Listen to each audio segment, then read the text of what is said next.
The contour button sits at the bottom of Design Space for desktop and in the Actions menu for Design Space on iOS and Android. Sometimes you can click it, a lot of times it's grayed out. What does it do? This is Hank's Maker Mentor. My name is Ruth, and I'm here to help you learn how the contour button can save you time, money, and your sanity.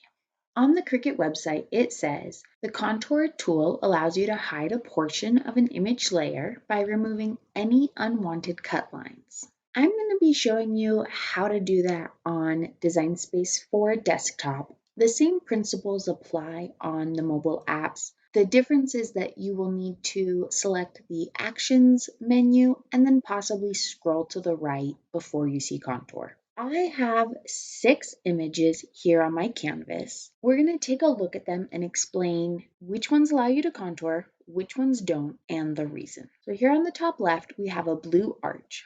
When I select it, contour remains grayed out. This is because this image is a single path. The Cricut can put the blade down at one point and do the entire cut without lifting the blade at all. If you want to remove this cut line, you can either delete it or use the eye-shaped icon here in the Layers panel to hide it, and it won't cut. When I select these yellow shapes, contour remains grayed out. And when I look here in my Layers panel, that is because these two shapes are attached. If I only want one to cut and not the other, I can detach them or just hide one. The wreath is another example. Because they are grouped together, if I want to be able to contour, I need to ungroup them first and then select which one I want to work with. This equals sign is the first one where this single image allows me to contour. That's because in order to cut this design, the Cricut would put the blade down at one point, go around, do one rectangle, and then have to lift the blade up to do the other rectangle. Once I have it selected and I select contour, this hide contour window appears. The design will be extremely zoomed in. You can zoom out or zoom in here at the bottom left. It's grayed out unless you hover over it. So if you're having a hard time finding it, just kind of hover in this area a little bit. Each of these boxes here on the right shows a cut line on the design. Each is a single path. If I only wanted one of these, I can select the other one and it becomes a lighter gray after I move my cursor away. This indicates it will not cut. When I close this hide contour window, the canvas updates to reflect those changes I made. If I change my mind, I can go back into contour and I can reselect it. It will become the same gray as that top one that was still going to cut. And if I close the window again, you'll see that now both of them are going to cut again as well. You can go in and out of contour as many times as you need to adjust the design. That does stop if you click weld. Let's move on to uses where contour is a little bit more difficult to figure out what you need to do and how you want to make it work. I bought this design on creativefabrica.com because I fell in love with it. When I uploaded the SVG into Design Space, it did come in grouped, and if I had wanted to make the modifications I'm going to show you, I could have easily done that by ungrouping the design and then just deleting the parts I no longer wanted. To use it as an example for this video, I welded the file together to demonstrate how you can adjust these. If I was putting this design on something like this blanket that already has stars on it, I would want to avoid applying the additional stars as well. I could just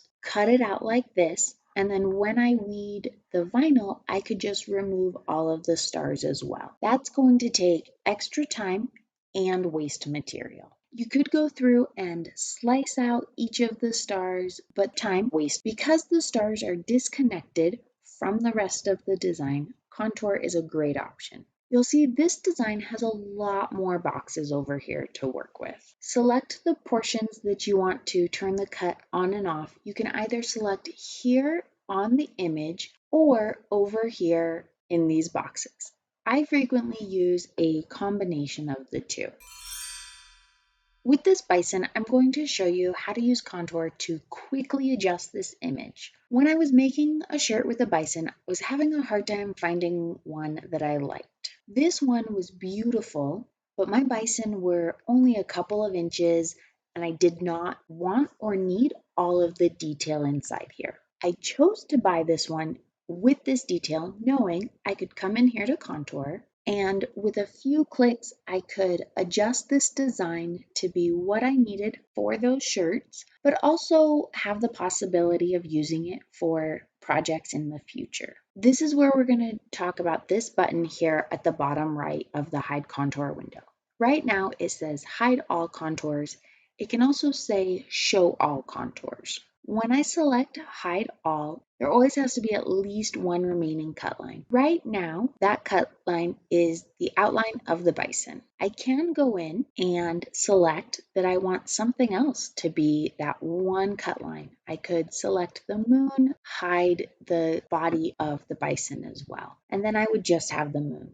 Another option is hide all and then click show all. If I select the silhouette of the bison, I can then close it. I now have just the landscape left, and I can use this landscape on something else entirely. You can also use hide all and show all as starting points and then adjust things individually. Let's talk about a few times when contour is the most useful. If you are using offset and you really like the size of your offset, but it's leaving some gaps that you're not really happy with, contour is a great way to go in and fill in each of those gaps. It's done nice and quick.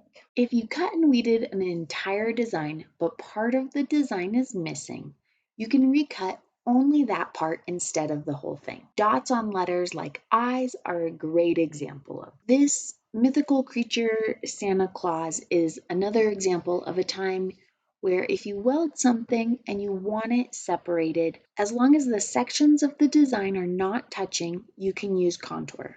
If they are touching, you will need to slice them apart first, at least a tiny bit, and then you'll be able to use contour.